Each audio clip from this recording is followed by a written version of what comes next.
Good morning to all.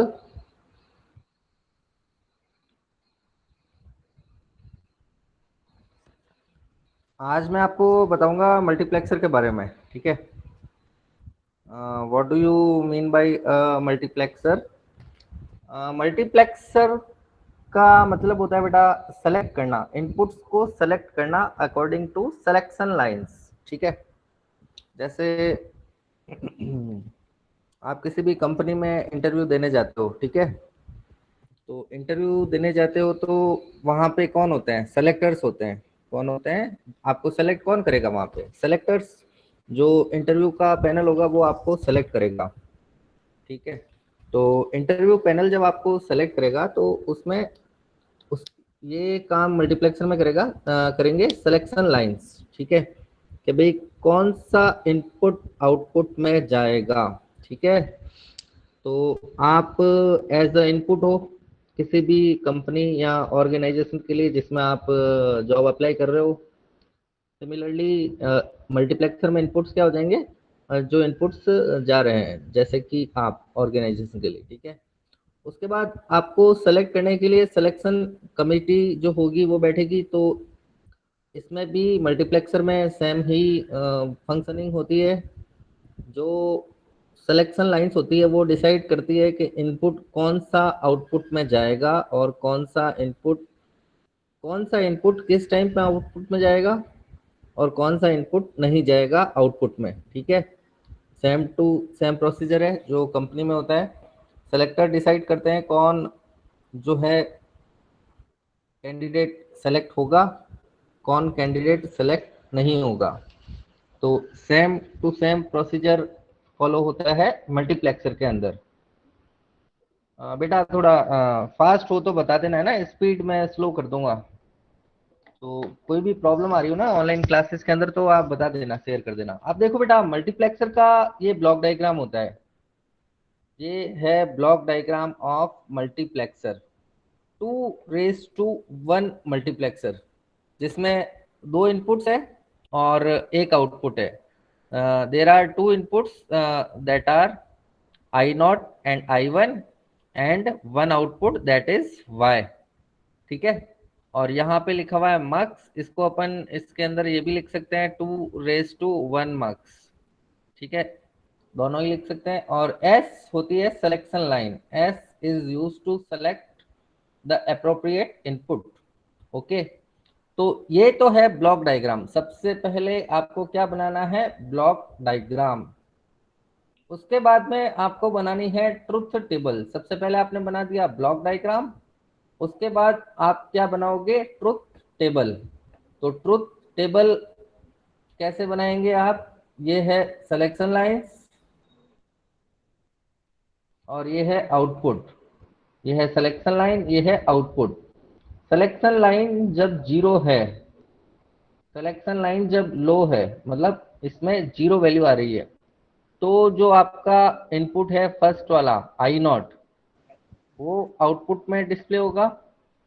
और selection line अगर आपके पास वन है तो आउटपुट में आपके पास आई वन जाएगा। ठीक है, अब ठीक है, समझ में आ गई बात? तो सिलेक्शन लाइन के कॉम्बिनेशन डिसाइड करते हैं कि आउटपुट में कौन सा इनपुट जाएगा।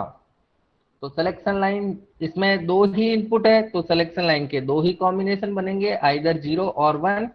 और सिलेक्शन लाइन अगर जीरो है तो इनपुट आई नॉट जाएगा वाई के अंदर, अगर सिलेक्शन लाइन जीरो है तो। अगर सिलेक्शन लाइन वन है तो आउटपुट के अंदर जाएगा आई वन। ये सिंपल सा लॉजिक है। तो इस ट्रुथ टेबल से आप लॉजिक एक्सप्रेशन कैसे बनाएंगे? ये जो लिखा हुआ है y इक्वल टू, ये आप कैसे बनाएंगे? तो यहाँ पे देखो, y इक्वल टू क्या हो जाएगा? f की वैल्यू जीरो है। जीरो जब भी होता है तब अपन बार लिखते हैं या डैश लिखते हैं, तो s बार हो गया। s बार जब होगा तब कौन सा इनपुट आउटपुट में जाएगा? I not. ठीक है, और s जब वन होगा तो आउटपुट में क्या जाएगा? आई वन। तो ये हो गया s आई वन। तो लॉजिक एक्सप्रेशन जो है मल्टीप्लेक्सर के आउटपुट का वो हो गया s bar I naught plus s I one. अब ये जो एक्सप्रेशन है लॉजिक एक्सप्रेशन, इससे आप बनाएंगे लॉजिक डायग्राम। क्या बनाएंगे? Logic diagram. तो लॉजिक डायग्राम में इनपुट्स और सिलेक्शन लाइंस जो है वो एज अ इनपुट काम करेंगे, और जो y है वो एज अ आउटपुट काम करेगा। तो ये देखो बेटा, ये इनपुट लाइंस है I naught and I one, these are the inputs, and S है सिलेक्शन लाइन। अब देखो यहाँ पे क्या आ रहा है बेटा, S bar I naught, S bar I naught. तो एस बार और आई नॉट, इन दोनों के बीच में क्या ऑपरेशन परफॉर्म हो रहा है? And operation. तो ये जा रहा है बेटा आई नॉट, ये गए यहाँ से आई नॉट, और यहाँ से क्या जाना चाहिए? एस का बार। तो एस के आगे आपने लगा दिया है नॉट गेट, यहाँ से जा रहा है एस बार। तो यहाँ पे तो आ गया है आई नॉट, और यहाँ पे जो नीचे वाला इनपुट है वो आ गया एस बार। इन दोनों को जब एंड प्रोडक्ट करेंगे तो क्या आ जाएगा? I naught S bar, I naught S bar. समझ में आ गई बात? I naught S bar. And second क्या लिखा हुआ है expression? S dot I one. तो एस डॉट आई वन, ये आई वन यहां से जा रहा है नीचे वाले एंड गेट में, second number and gate number 2 में, और एस एज इट इज जाना चाहिए। तो एस यहां से एज इट इज जा रहा है इसके अंदर। तो ये हो गया बेटा आई वन एस। तो यहाँ पे कितना आउटपुट आएगा? आई वन एस। अब यहाँ पे क्या करना है? इन दोनों के बीच में प्लस करना है और ऑपरेशन। तो S bar I one, S bar I naught plus S I one, इन दोनों को करना है ऐड। तो अपन कौन सा गेट यूज करते हैं ऐड करने के लिए? और गेट। तो इनके बीच में आपने और ऑपरेशन परफॉर्म कर दिया। तो y इक्वल टू क्या आ जाएगा? I naught S bar plus I one S, जो यहाँ पे लिखा हुआ है वो इसका आउटपुट आ जाएगा। तो ये था बेटा 2x1 मल्टीप्लेक्सर। ये क्या था? 2x1 multiplexer. ठीक है। अब आता है बेटा 4:1 मल्टीप्लेक्सर। 4:1 मल्टीप्लेक्सर, 4:1 मल्टीप्लेक्सर का ब्लॉक डायग्राम बनाना है सबसे पहले आपको। तो ब्लॉक डायग्राम कैसे बनाएंगे? इनपुट्स कितने हैं करने हैं इसमें? 4 इनपुट्स। मल्टीप्लेक्सर का डायग्राम हमेशा इसी तरह के ब्लॉक में बनेगा, ध्यान रखना बेटा, है ना। तो ये है मल्टीप्लेक्सर, इसमें अपन लिख देते हैं 4:1 मक्स। ठीक है। तो 4:1 मक्स। इनपुट्स कितने होंगे इसमें? There will be 4 inputs. तो इनपुट्स के नाम आपके पास लिखे हुए हैं इसमें, I naught, I one, I two, I three. तो ये हो गया आई नॉट, ये हो गया इनपुट आई वन, ये हो गया I two, and last it will be I three. तो I naught, I one, I two, I three, ये तो हो गए इनपुट्स। सिलेक्शन लाइंस कौन कौन सी है? एस वन और एस नॉट। तो इसमें हो जाएगी 2 सिलेक्शन लाइन। इसमें एक ही सिलेक्शन लाइन थी जो कि थी एस 2:1 में। इसमें 4 इनपुट्स है तो 4 कॉम्बिनेशंस बनेंगे सिलेक्शन लाइंस के। और 4 कॉम्बिनेशंस कैसे बनेंगे? जब 2 इनपुट 2 सिलेक्शन लाइंस होगी तब। तो सिलेक्शन लाइंस के नाम आप रख दीजिए एस वन और एस नॉट। और आउटपुट जो होगा आपका, आउटपुट जो है इसमें लिखा हुआ है वाई। तो ये तो था बेटा, ये क्या था? Block diagram. ये क्या था? Block diagram of 4x1 multiplexer, जो रेड कलर से बना हुआ दिख रहा है आपको। अब इसकी फंक्शनिंग टेबल क्या होगी?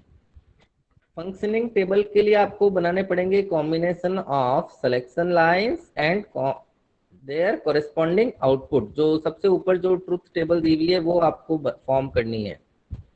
ठीक है। तो सिलेक्शन लाइन के कॉम्बिनेशन क्या हो सकते हैं? 0 0, 0 1, 1 0 एंड 1 1। ये 4 कॉम्बिनेशन हो सकते हैं सिलेक्शन लाइंस के। ठीक है। तो 0 0 जब इसका कॉम्बिनेशन है तो इसका आउटपुट कितना होगा? आई नॉट। 0 1 जब इसका कॉम्बिनेशन है सिलेक्शन लाइंस का तो आउटपुट कितना होगा? I one. 1 0 जब इसका कॉम्बिनेशन है तो इसका आउटपुट कितना होना चाहिए, I2। और जब इनका कॉम्बिनेशन 1 1 है तो आउटपुट कितना होना होगा, I3। एज पर the functioning of 4x1 multiplexer the corresponding output Y depends on the selection lines. तो ये है फंक्शनिंग टेबल। ये क्या है, फंक्शनिंग टेबल। अभी भी एक और पॉइंट इसमें बाकी है, वो है लॉजिक इक्वेशंस, लॉजिक एक्सप्रेशन। तो ये इसके लॉजिक एक्सप्रेशन क्या होंगे, ये अपन अभी ड्रॉ कर देते हैं। इसमें 4x1 इसमें एक स्लाइड इंसर्ट करेंगे और उसमें अपन लॉजिक एक्सप्रेशन लिख देंगे इसके। अब देखो बेटा, ये है ट्रुथ टेबल, ठीक है।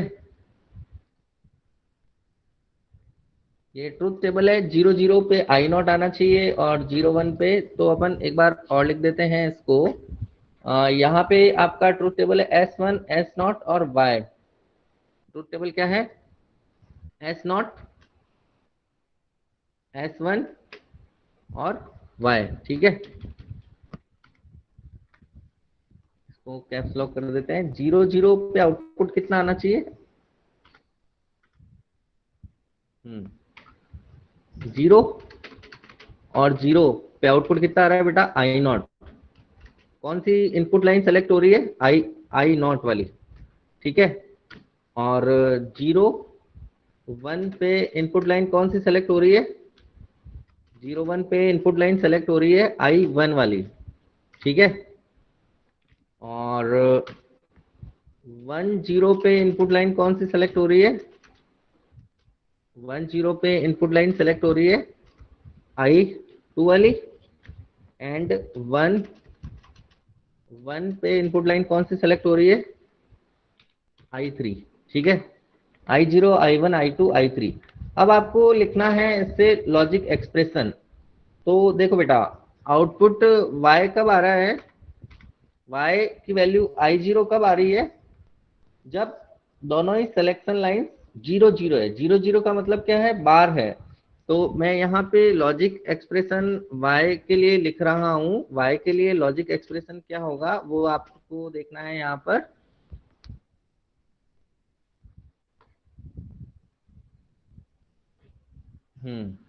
तो I0 कब सेलेक्ट हो रही है, जब S1 और S0 दोनों ही क्या है, 0 0।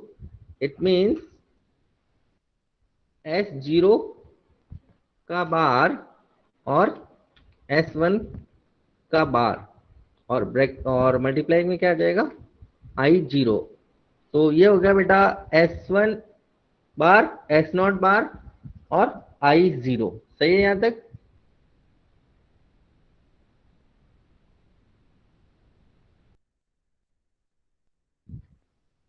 I1 आउटपुट कब आएगा, जब S0 0 है और S1 1 है। तो S0 के ऊपर अपन बार लगा देंगे और S1 एज इट इज, और नेक्स्ट लिख देंगे अपन I1। सही है यहाँ तक। नेक्स्ट देखना बेटा आपको, नेक्स्ट I2 कब आ रहा है आपका आउटपुट, जब इनपुट के कॉम्बिनेशन है 1 0। इनपुट के कॉम्बिनेशन है 1 0, ठीक है।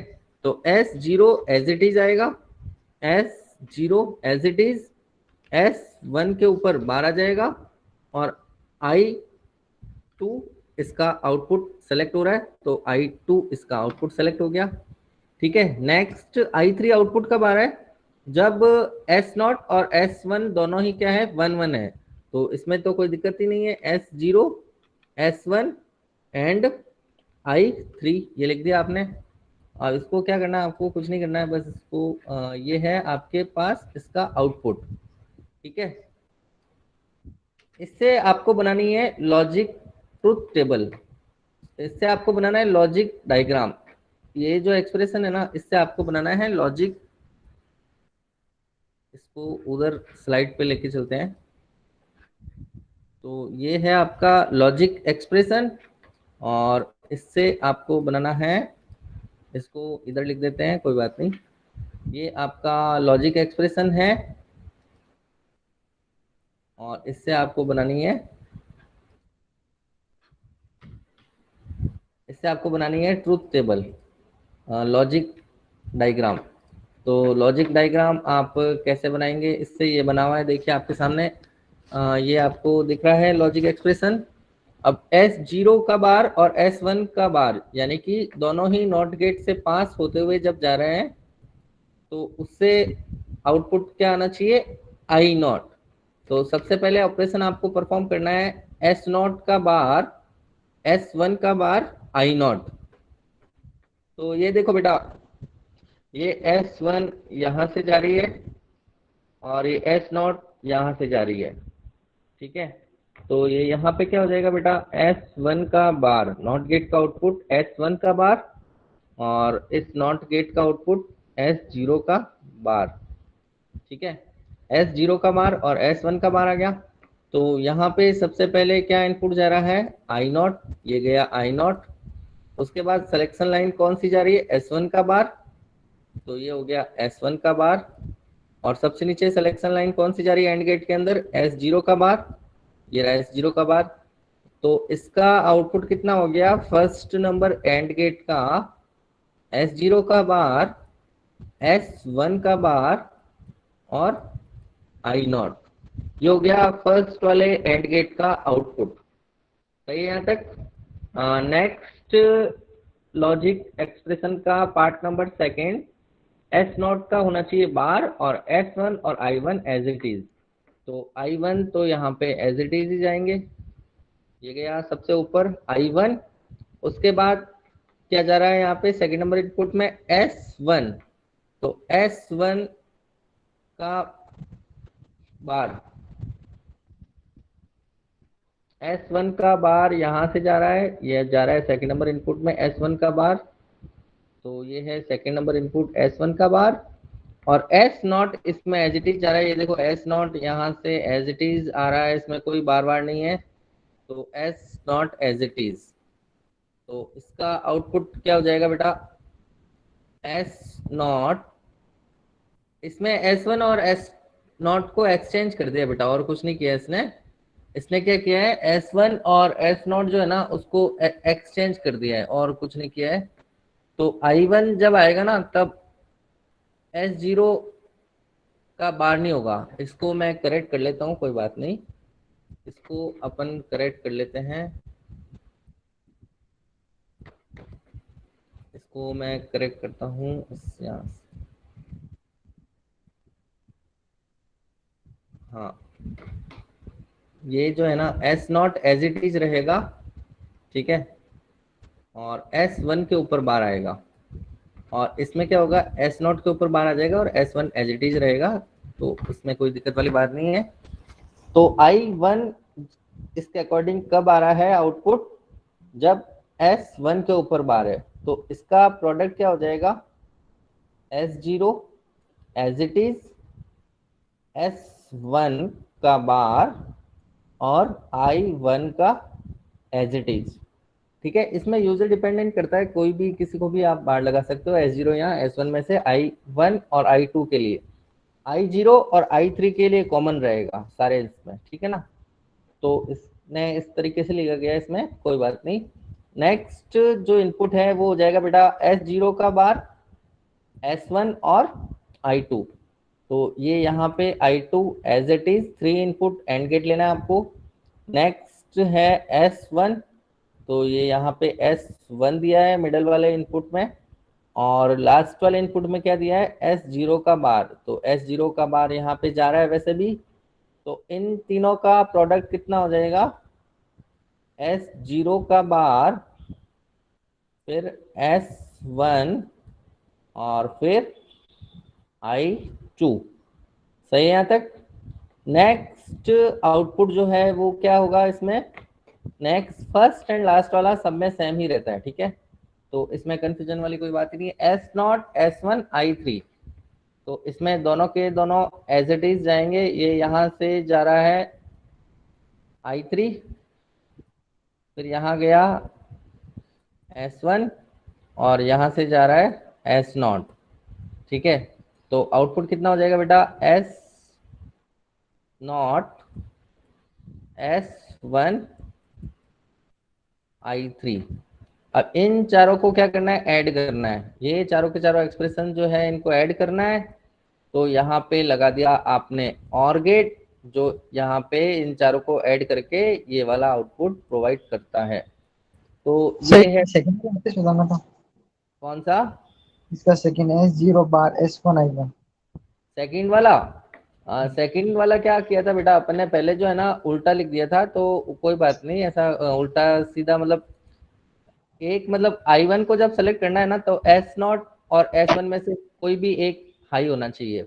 उसका अपोजिट I2 होता है। तो सेकंड वाले में क्या है बेटा, सेकंड वाले में जो है ना, इसके अकॉर्डिंग जो इस बुक ने लिया है वो है S0 S1 का बार और I1।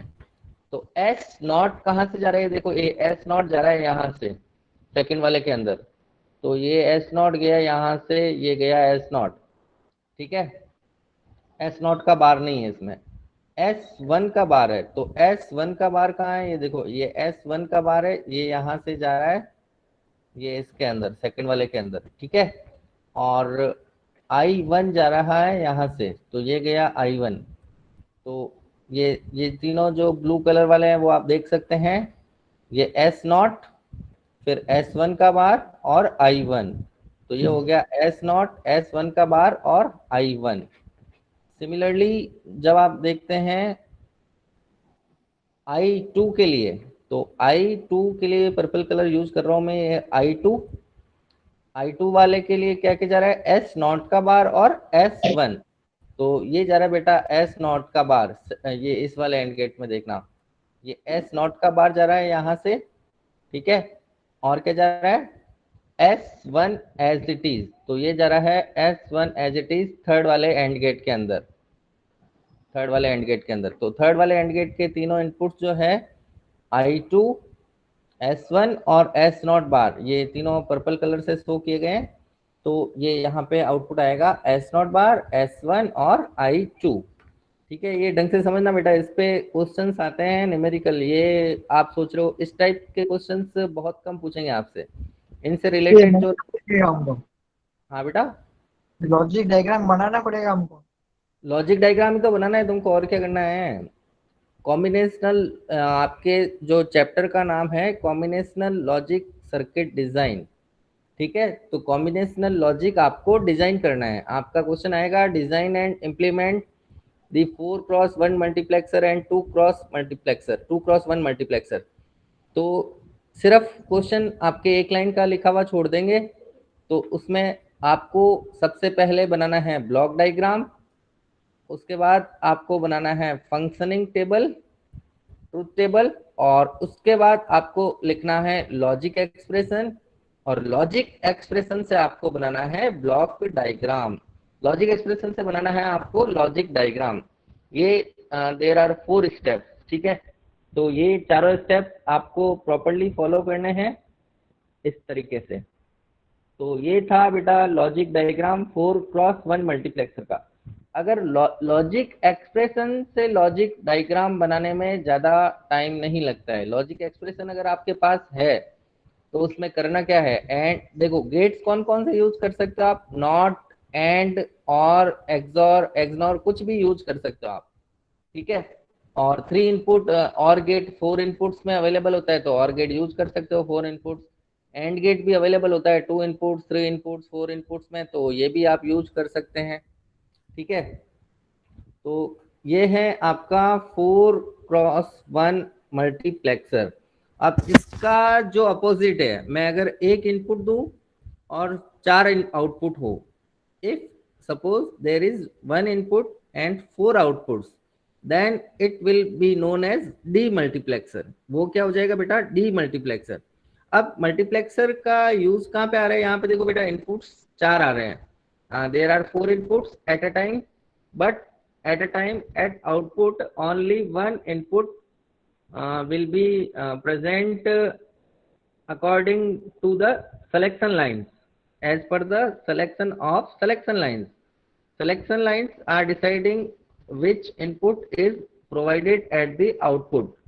Okay, तो selection line एक इनपुट को प्रोवाइड करती, एक इनपुट को आउटपुट में प्रोवाइड करती है। अब इसका यूज कहाँ पे, जैसे ब्रॉडकास्टिंग है, the 4 persons are waiting for broadcasting their videos, ठीक है, कि भाई टीवी पे हमारा प्रोग्राम आने वाला है, तो 4 जने वेट कर रहे हैं उसका, ठीक है, कि हमारा प्रोग्राम कब आएगा। तो वो क्या करता है, जो सेलेक्टर होता है ना, जो मल्टीमीडिया टीवी का जो चैनल का जो कोऑर्डिनेटर होता है, ठीक है, वो सेलेक्ट करता है कि पहले प्रायोरिटी किसको देनी है, ठीक है। अगर प्राइम मिनिस्टर की स्पीच चल रही है तो सब जगह वो ही होती है, चाहे कुछ कैसी भी स्पीच हो, ठीक है। तो प्रायोरिटी के अकॉर्डिंग ये डिसाइड करती है कि भाई कौन सा जो इनपुट है वो आउटपुट में आएगा।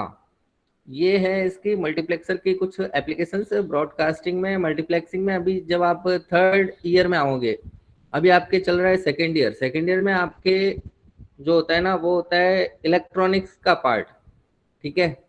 जब इलेक्ट्रॉनिक्स, कोर इलेक्ट्रॉनिक्स के सब्जेक्ट्स है सारे, digital system design, network theory, और जो है आपका एक और सब्जेक्ट है इलेक्ट्रॉनिक डिवाइसेस एंड सर्किट्स, ठीक है। और जब आप 3rd ईयर में आओगे तब आपके आ जाएगा कम्युनिकेशन पार्ट, ठीक है। बीटेक कर रहे हो ना electronics and communication, 3rd year में आपके आएंगे कम्युनिकेशन। तो मल्टीप्लेक्सर के जो यूज है वो होते हैं कम्युनिकेशन लाइंस के अंदर, ठीक है। सिग्नल सिस्टम एक पार्ट है, वो भी एक कम्युनिकेशन का पार्ट है, ठीक है। तो वो तो चलिए कोई बात नहीं। ये है आपका 4:1 मल्टीप्लेक्सर, ठीक है, ये अपने ड्रॉ किया था। अब क्या करना है इसमें आपको, जैसे ये जो है फंक्शन, ये आपको ये देखना बेटा, ये ढंग से समझना इसको, है ना। ये क्वेश्चन है, f is a function of x y z that is equal to sigma 1 2 6 7, ये मिन टर्म के नंबर दिए हुए हैं। सिग्मा के अंदर मिन टर्म के नंबर होते हैं और पाई के अंदर मैक्स टर्म के नंबर होते हैं, ध्यान रखना, ठीक है। तो ये जो है, ये है आपका 4, इसको, ये क्वेश्चन है आपका, ठीक है। इसको आपको क्या करना है, 4x1 मल्टीप्लेक्सर से इनपुट कर मतलब एग्जीक्यूट करना है, इम्प्लीमेंट करना है। Min term number 1 2 6 7 are given, इसलिए मैं कह रहा था के मैप और मिन टर्म मैक्स टर्म थोड़ा ढंग से समझना आप लोग, है ना। तो ये देखो बेटा, मिन, अब इससे क्या बनाना आपको, सबसे पहले इनपुट और आउटपुट के बीच में क्या बनानी है आपको, ट्रुथ टेबल। इनपुट कौन कौन से हैं, एक्स वाई जेड, और आउटपुट कौन सा है, एफ। तो ये हो गया आपके पास इनपुट्स एक्स वाई जेड, और ये हो गया आपके पास आउटपुट एफ, ठीक है। तो ये तो हो गए, these are the combination of inputs, और ये हो गया आपके पास एफ जो है वो हो गया आउटपुट, ठीक है। अब इनपुट्स के कॉम्बिनेशंस बनाने सबको आते हैं, 0 0 0 0 0 1 0 1 0 0 1 1 1 0 0 1 0 1 1 1 0 एंड 1 ये सबको याद हो जाने चाहिए कि भाई 2 को क्या कहते हैं, 2 को हम कहते हैं 0 1 0, 6 को क्या कहते हैं 1 1 0, 5 को क्या कहते हैं 1 0 1। तो ये टिप्स पे होने चाहिए, ठीक है। इतने लेक्चर्स हो गए, तो ये सारे के सारे जो है डिजिटल नंबर्स, ये टिप्स पे होने चाहिए, बाइनरी कन्वर्जन इनके, ठीक है।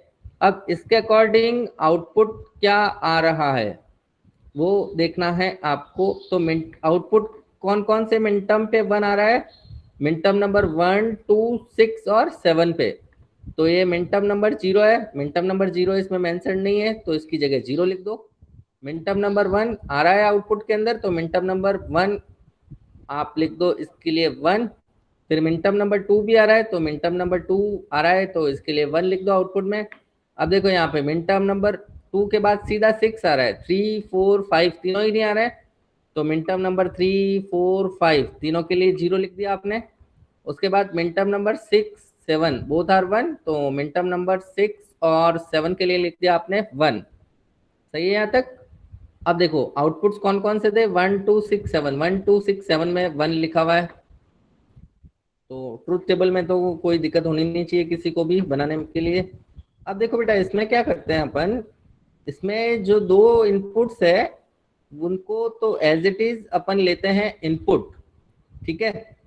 और जो आपका आउटपुट है, अब आउटपुट देखो बेटा, आउटपुट जो है, अब जो सिलेक्शन लाइन है ना, सिलेक्शन लाइन आप बना रहे हो जेड को, सिलेक्शन लाइन आप किस, सिलेक्शन लाइन आपने बना दी एक्स और वाई, सिलेक्शन लाइन आपने बना दी एक्स और वाई। एक्स और वाई को क्यों बनाया, यहाँ पे देखो बेटा इनपुट्स क्या आ रहे हैं, 0 0, तो यहाँ पे सिलेक्शन लाइंस क्या होगी, 0 0 एक्स बार वाई बार। ठीक है, पहले वाले दोनों इनपुट्स के लिए सिलेक्शन लाइन क्या हो गई, 0 0। फिर नेक्स्ट दो इनपुट्स के लिए देखो बेटा सिलेक्शन लाइन क्या हो गई, 0 1 0 1। 0 1 का मतलब समझ गया आप, एक्स बार और वाई। 0 1 का मतलब एक्स बार और वाई। नेक्स्ट दो इनपुट्स के लिए देखना बेटा आप लोग, सिलेक्शन लाइंस क्या हो रही है, 1 0 और 1 0। 1 0 1 0 का मतलब एक्स डॉट वाई बार। तो नेक्स्ट दो इनपुट्स के लिए सिलेक्शन लाइन क्या हो गई, 1 और 0। उसके बाद नेक्स्ट दोनों आउट इनपुट्स के लिए सिलेक्शन लाइन क्या हो गई, 1 1 1 1। तो ये एक्स वाई को तो आपने सिलेक्शन लाइन ले लिया एज अ इनपुट S1 और S0। तो दो तो हो गई आपकी सिलेक्शन लाइंस, समझ आ गई बात। अब ये है इनपुट्स, ये है आपके पास I0, ठीक है, ये है आपके पास I1, ये है आपके पास I2 और ये है आपके पास I3। अब ये आउटपुट कैसे डिपेंड कर रहा है, या सिलेक्शन लाइन इसको किस तरीके से सेलेक्ट कर रही है। तो ये देखो बेटा, पहले जो दो इनपुट थे उनके लिए, पहले जो दो सिलेक्शन लाइन थे उसके लिए आउटपुट 1 कब आ रहा है, आउटपुट देखना आपको 1 कब आ रहा है, जब z की वैल्यू 1 है। तो आउटपुट इक्वल टू क्या हो जाएगा, z। तो यहाँ पे लिख दिया आपने z, ठीक है, यहाँ पे क्या लिख दिया आपने, z। 1 कब आ रहा है, जब z की वैल्यू 1 है। आपको सिर्फ आउटपुट देखना है, यहाँ पे जो दिखे हुए है ना वो देखना है, उसकी जगह आपको 1 देखना है और वो देखना है कि उसकी वैल्यू 1 कब आ रही है। तो इसकी वैल्यू 1 कब आ रही है, जब z की वैल्यू 1 है, तो z की वैल्यू 1 है तो z आ गया एज इट इज। नेक्स्ट आपको देखना है, नेक्स्ट आपको देखना है नेक्स्ट टू इनपुट्स के लिए जब सिलेक्शन लाइंस 0 1 0 1 है तब। अब इसमें देखो बेटा z की वैल्यू, f की वैल्यू 1 कब आ रही है, f की वैल्यू 1 कब आ रही है, जब z की वैल्यू 0 है, और z की वैल्यू 0 है तो f उसको अपन क्या लिखते हैं, f इक्वल टू जेड बार। तो यहाँ पे लिख दिया z बार, सही है यहाँ तक। और नेक्स्ट नेक्स्ट दो इनपुट्स जब आपको देखने हैं, इसमें क्या लिखा हुआ है बेटा, सिलेक्शन लाइंस की वैल्यू 1 0 और 1 0। 1 0 1 0 के लिए ये कॉम्बिनेशन देख लीजिए आप लोग। आउटपुट की वैल्यू 1 आ रही है क्या, आउटपुट की वैल्यू हमेशा कितनी आ रही है, 0 आ रही है। आउटपुट की वैल्यू हमेशा कितनी आ रही है, 0 आ रही है, चाहे इनपुट्स कुछ भी हो, 0 हो या 1 हो, आउटपुट की वैल्यू कितनी आ रही है, हमेशा 0। In the third case the value of output is always 0 what ever the input, it doesn't matter. ठीक है, तो इनपुट चाहे 0 हो चाहे 1 हो, आउटपुट की वैल्यू हमेशा कितनी आ रही है, 0। तो आउटपुट की वैल्यू हमेशा कितनी आ रही है, 0। तो f लिख दिया आपने 0, यहाँ पे लिख दिया आपने 0। ठीक है, नेक्स्ट आपको देखना है इनपुट के कॉम्बिनेशन, सिलेक्शन लाइंस के कॉम्बिनेशन कितने हैं, 1 1 1 1 है। तो इनपुट के अकॉर्डिंग आउटपुट क्या आ रहा है, हमेशा 1 आ रहा है, आउटपुट कितना आ रहा है, 1। और इनपुट कितना है, 0 और 1। तो इसमें भी सेम चीज मैं रिपीट कर रहा हूँ, output is always 1 what ever the input, it doesn't matter whether the input is 0 or 1, it doesn't matter। ठीक है, तो इनपुट कुछ भी हो, 0 हो या 1 हो, इसमें आउटपुट कितना आ रहा है, हमेशा 1 आ रहा है। तो आउटपुट कितना लिख दिया, f इक्वल टू लिख दिया आपने 1। तो यहाँ पे आपने लिख दिया 1। तो ये हो गया implementation of sigma 1 2 6 7 using 4x1 multiplexer. इसमें अभी तक किसी को कोई भी डाउट हो तो बता दो। ये इस तरीके के क्वेश्चंस आएंगे, इस तरीके के क्वेश्चंस आपके यूनिवर्सिटी में आएंगे, 10 मार्क्स के अंदर पार्ट बी के अंदर आएंगे questions.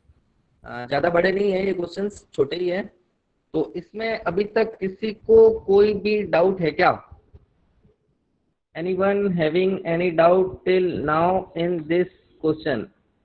Minterm number 1, 2, 6, 7 implementation using 4x1 multiplexer. इसमें कोई डाउट नहीं है। तो ये एक सर और नंबर कैसे सिलेक्ट किया? क्या बेटा? वो नंबर कैसे सिलेक्ट किए थे? 1 2 6 7 1 2 6 7 का है। अच्छा ये ये ऊपर। तो ये क्वेश्चन में गिवन है बेटा, ये क्वेश्चन में गिवन आएंगे आपके पास नंबर, जो ओके सर। क्वेश्चन में गिवन हो उसके हिसाब से आपको सेलेक्ट करना है बस। अब वो है ना, ये इसका स्क्रीनशॉट ले लो और इसको समझना। ये क्वेश्चन मैं कल सॉल्व करवाऊंगा आपको, ठीक है? ये पीपीटी मैं गूगल ड्राइव पे डाल दूंगा अभी, ठीक है? तो ये जो है इसका स्क्रीनशॉट ले लीजिए आप। ये क्वेश्चन अपन कल डिस्कस करेंगे इसको। बहुत ही सिंपल क्वेश्चन है। इसमें इसको इम्प्लीमेंट करना है यूजिंग 8x1 मल्टीप्लेक्सर। अच्छा 8x1 मल्टीप्लेक्सर तो मैंने अभी तक आपको करवाया ही नहीं है ना, 4x1 चल रहा है अभी। कोई बात नहीं, कल 8x1 मल्टीप्लेक्सर करेंगे और ये वाला क्वेश्चन उससे सॉल्व करेंगे। तो इसका स्क्रीनशॉट आप ले लीजिए। और असाइनमेंट सबमिशन की डेट मैंने एक्सटेंड कर दी। अभी तक सिर्फ 2 स्टूडेंट्स ने असाइनमेंट सबमिट किए हैं, ठीक है? और 17 आज ही थी उसकी लास्ट डेट, रात टिल मिडनाइट टुडे। बट उसको एक्सटेंड किया है मैंने 4-5 दिन के लिए। तो असाइनमेंट बेटा आप सबमिट कर दें, क्योंकि 6 मार्क्स जो होंगे आपके एक्सेप्ट मिड टर्म्स के अलावा जो 6 नंबर है वो असाइनमेंट के होंगे। तो इसको थोड़ा सा सीरियसली लेना, क्योंकि इंटरनल असेसमेंट जो मार्क्स है वो 30 मार्क्स है। इंटरनल असेसमेंट मार्क्स कितने हैं? 30। तो उस पे ये आपके बहुत ज़्यादा नंबर डिपेंड करेंगे इस पे, ठीक है? तो अभी आपको लेफ्ट नहीं करना है। मैं अटेंडेंस अभी पेंडिंग है, अटेंडेंस ले